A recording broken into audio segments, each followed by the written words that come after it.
आप सबको बधाई देता हूँ प्रेम प्यार पर, ये केशों पर और फेस पर आप इतने अच्छे गीत लिख पा रहे हैं। तो आदमी क्या है कि सारी ज़िंदगी प्रेमिका के केश पर और फेस पर उलझा रहता है और फिर सारी ज़िंदगी उन्हीं के केस फेस करता रहता है। लहर जैसी चपलता तो मुझ में भी है, अनकही एक विकलता वाह वाह तो मुझ में भी है। आप सबको बधाई देता हूँ प्रेम प्यार पर, ये केशों पर और फेस पर आप इतने अच्छे गीत लिख पा रहे हैं। तो आदमी क्या है कि सारी ज़िंदगी प्रेमिका के केश पर और फेस पर उलझा रहता है और फिर सारी ज़िंदगी उन्हीं के केस फेस करता रहता है। ये प्रेम करने वाला समझ सकता है जी। आदमी समझ सकता है। प्रेम के बारे में मेरी अलग सोच है, वो मैं प्रदर्शित करता हूँ अपनी इस कविता के माध्यम से। जी। मैंने कल्पना की है कि मुंबई से एक जहाज़ रवाना होता है।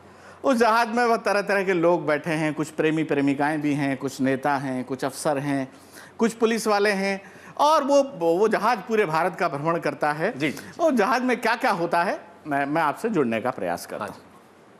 उफ, ओह, आह, डोंट वरी, ये है मुंबई बंदरगाह। जहाज पर लिखा हुआ है नीति, नियम, न्याय और नैतिकता। जहाज पर लिखा हुआ है नीति, नियम, न्याय और नैतिकता। जहाज रवाना होने से पहले इन चारों नन्नों का बड़ा शोरगुल था। टिकट एक भी नहीं बिका, लेकिन पूरा जहाज फुल था। टिकट चेक कराए गए, कुछ यात्री तय खाने में, कुछ मैं खाने में, बाकी घुसल खाने में पाए गए। टिकट कलेक्टर सिद्धांत कोने में खड़ा खड़ा रो रहा था बेचारा, क्योंकि कुछ लोकतांत्रिक आत्माओं ने साले को चढ़ते ही मारा। अब मैं स्टार्ट होता हूं।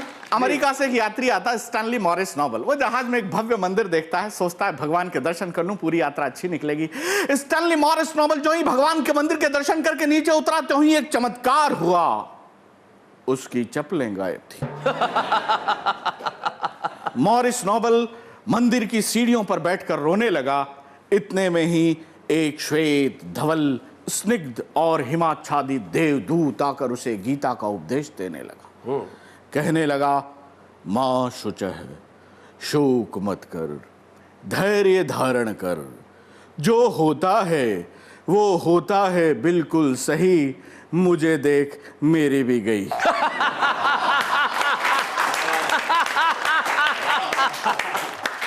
तुच्छ चप्पल के लिए आंसू बहा रहा है, मुझे देख क्या मैं रो रहा हूं? मैं रो नहीं रहा हूं, इसका मतलब ये नहीं है कि मैं आदमी बड़ा हार्ड हूं। मैं रो नहीं सकता क्योंकि मैं यहां का सुरक्षा गार्ड हूं। थोड़ा गम खा, थोड़ा ठहर ले, जुगाड़ होते ही किसी की भी पहन। और ये बात मैंने किसी से नहीं कहन रखी है, मुझे देख मैंने भी ऐसे ही पहन रखी है। मॉरिस नोबल बोला, मैन, तुमने जो कहा है वो बात एकदम सही है, लेकिन तुमने जो पहन रखा है अब उनका यही है।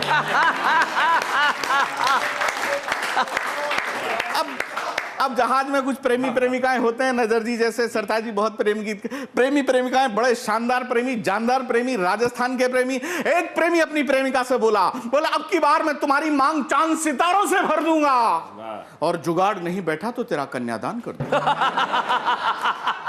एक दूसरा प्रेमी अपनी प्रेमिका से बोले तुझसे प्यार करके तो मेरी तकदीर ही जाग गई, मैंने तुझे इतने लव लेटर पोस्ट किए कि तू पोस्टमैन के साथ भाग गई। अब ऐसा कर, मैंने तुझे जितने भी लव लेटर लिखे थे वो सब मुझे वापस कर दे। प्रेमिका हड़बड़ाई घबराई चिल्लाई, लव लेटर लेके क्या करेगा? आहें भरेगा, मरेगा या ब्लैकमेल करेगा? प्रेमी बड़ा इंटेलिजेंट, राजस्थान का प्रेमी, बोला न बंदा आहें भरेगा, न मरेगा, न ब्लैकमेल करेगा, बस तेरा नाम काट के दूसरी का भरेगा। इतने में ही घोषणा होती है, passenger may I have attention please. हम आप सबके आभारी हैं क्योंकि आप जहाज पर भारी हैं। डूबने के 100% आत्मविश्वास और भरोसे के साथ ये घोषणा की जाती है, ये जहाज निश्चित रूप से डूबेगा क्योंकि ये सरकारी है।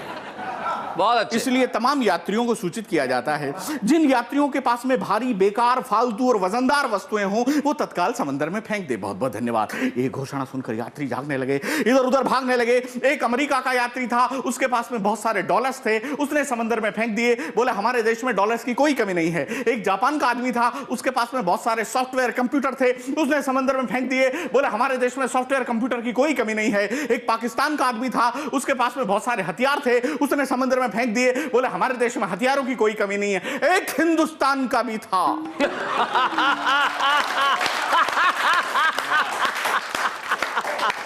उसने उन तीनों को धक्का दे दिया।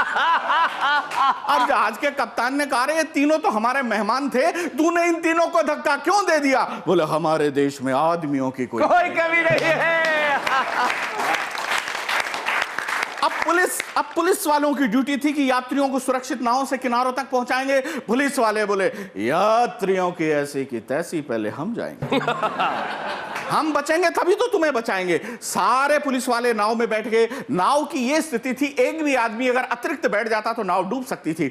ऊपर से एक यात्री चिल्लाया, बचाओ बचाओ बचाओ। नीचे से एक पुलिस वाला बोला, पहले 50 का नोट लाओ। यात्री ने 50 का नोट निकाला, ताजा। पुलिस वाले का बलिदान देखें आप। यात्री ने 50 का नोट निकाला, ताजा। पुलिस वाले ने कहा, ऐसा कर, तेरी जगह मैं डूब जाऊंगा, तू मेरी जगह आ जा। बहुत अच्छे। इतने में ही बगल वाला पुलिस वाला बोला, क्यों बे साले, 50 रुपए के लिए अपनी जान दे रहा है? 50 रुपए के लिए अपनी जान दे रहा है? जान देने के पीछे तेरी क्या रजा है? और पुलिस वाला बोला, अगर फोकट का माल जेब में हो तो डूबने में भी मजा है। हाय हाय भाई, बहुत बढ़िया, बहुत अच्छा। वैसे भी शैलेश जी, मेरा नाम सरिता है और हम सब जानते हैं सरिता का मतलब होता है नदी। हम सब नहीं जानते, इस देश में हिंदी का बहुत प्रॉब्लम है। तो मैं पिछले दिनों जब कन्याकुमारी के समुद्र तट पर बैठी और थोड़ी देर के लिए मैंने अपने आप को उसकी नदी महसूस किया। वाह। तो मेरे मन की उस नदी ने उस समंदर से जो गुफ्तगू की, जो बात की, वो कुछ मुक्तकों के माध्यम से मैं आप तक पहुंचाती हूं। लहर जैसी चपलता तो मुझ में भी है, अनकही एक विकलता वाह वाह, तो मुझ में भी है। क्या बात है। मैं नदी हूँ किनारों में सिमटी, मगर हाँ, एक समंदर मचलता तो मुझ में भी है। भाई क्या बात है, एक समंदर भाई बहुत बढ़िया, वाह वाह, तो मुझ में भी है। बहुत बढ़िया सरिता जी। एक समंदर मचलता तो मुझ में भी। और स्त्री और नदी जीवन भर क्या करती है, सुनिएगा। हर किसी की तपन तृष्णगी के लिए, तृष्णगी प्यास, हर किसी की तपन तृष्णगी के लिए, एक नेमत हुई हर किसी के। क्या बात है। हर नदी उम्र भर उसकी खातिर चली, कब समंदर चला है किसी के लिए। बहुत बढ़िया, वाह वाह वाह वाह वाह वाह वाह वाह। कब समंदर चला नदी के लिए, भाई क्या बात है, वाह वाह वाह वाह, बहुत बढ़िया। कब समंदर चला है नदी के लिए, भाई वाह वाह वाह वाह, बहुत अच्छा। और 4 पंक्तियां, बचपन से ये एहसास हुआ बार बार मुझे आसपास के वातावरण से कि हम लड़कियां, हम औरतें पुरुषों की दुनिया में रहती हैं जी। लेकिन आज मैं स्त्री का मान बनकर 4 पंक्तियां पढ़ती हूँ कि हमारे बिना भी आपकी ये दुनिया कुछ नहीं है। सुनिएगा। कि है विसंगति अजब कैसा संत्रास है विसंगति अजब कैसा संत्रास है, हर लहर में मचलती कोई आस है। पानी पानी समंदर मगर फिर भी क्यों, एक मीठी नदी की इसे प्यास है। मीठी नदी बहुत बढ़िया बात है, इसे प्यास है। और साहब, कभी आपने जल में पड़ती हुई चांद की परछाई देखी हो जी, तो याद कीजिएगा वो मंजर और मेरी 4 पंक्तियां सुनिएगा। क्या बात कि चांद ने भेजी पायल नदी के लिए, चांद ने भेजी पायल नदी के लिए, चांद ने भेजी पायल नदी के लिए, नदी के लिए, है किनारे भी घायल नदी के लिए, नदी के लिए।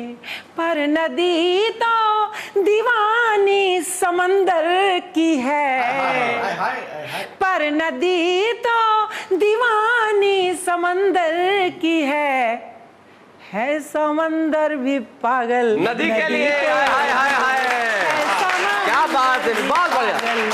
नदी के, और आखिरी मुख तक पढ़ती हूँ। जी जी सुनाइए। जिंदगी की एक सच्चाई कि अध खिली रात रानी अधूरी लगी। क्या बात है। अध खिली रात रानी अधूरी लगी, हर कथा हर कहानी अधूरी लगी, काटनी थी उम्र काट आए मगर बिन तेरे जिंदगानी अधूरी लगी, अधूरी लगी बिन तेरे जिंदगानी। बहुत शुक्रिया, बहुत धन्यवाद, बहुत शुक्रिया। क्या बात है सरिता जी, वाह वाह।